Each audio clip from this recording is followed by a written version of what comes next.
కిషన్ రెడ్డి గారికి కూడా ఒక లేఖ రాస్తా ఉన్నా. కిషన్ రెడ్డి గారు, మీరే కేంద్ర బొగ్గు గనుల శాఖ మంత్రి. సింగరేణిలో 49% కేంద్ర ప్రభుత్వానికి వాటా ఉంది.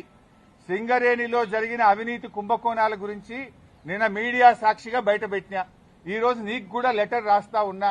నువ్వు ఒకవేళ రేవంత్ రెడ్డితో కుమ్మక్కు కాకపోతే వెంటనే సిబిఐ విచారణకు నువ్వు ఆదేశించాలని చెప్పి కిషన్ రెడ్డి గారిని డిమాండ్ చేస్తూ I'm writing A open letter to Kishan Reddy.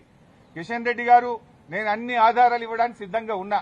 Revanth Reddy బావుమరిదే ఈ యొక్క కుంభకోణాన్ని ఎట్లా నడిపాడు, ఎట్లా ఈ టెండర్లన్నీ రింగు చేశాడు, మరి కోల్ ఇండియాలో గాని అదేవిధంగా వెస్టర్న్ కోల్ ఫీల్డ్స్ లో గాని గతంలో సింగరేణిలో గాని ఎప్పుడైనా -10 నుంచి -20 టెండర్లు పోతుండే.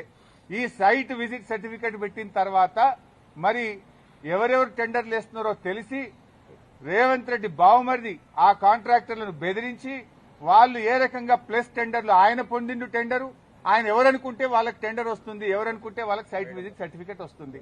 9E బ్లాక్ ఒక్కటే రద్దు చేయడం కాదు, ఈ టెండర్లు రద్దు చేయాలి. దీని మీద సిబిఐ విచారణ జరపాలని నేను నిన్న డిమాండ్ చేసిన. ఇలా వ్రాతపూర్వకంగా కూడా కిషన్ రెడ్డి గారికి I'm writing A open letter. దీని మీద వెంటనే బీజేపీ స్పందించాలని, నిజానిజాలు బయటకు తీయాలని, ఈ దొంగల్ని అరెస్ట్ చేయాలని, ఈ అవినీతి సొమ్మును కక్కించాలని, ఈ రాష్ట్రానికి సింగరేణి కార్మికులకు జరుగుతున్న నష్టాన్ని మరి బయటకు తీయాలని చెప్పి మేము డిమాండ్ చేస్తా ఉన్నాం.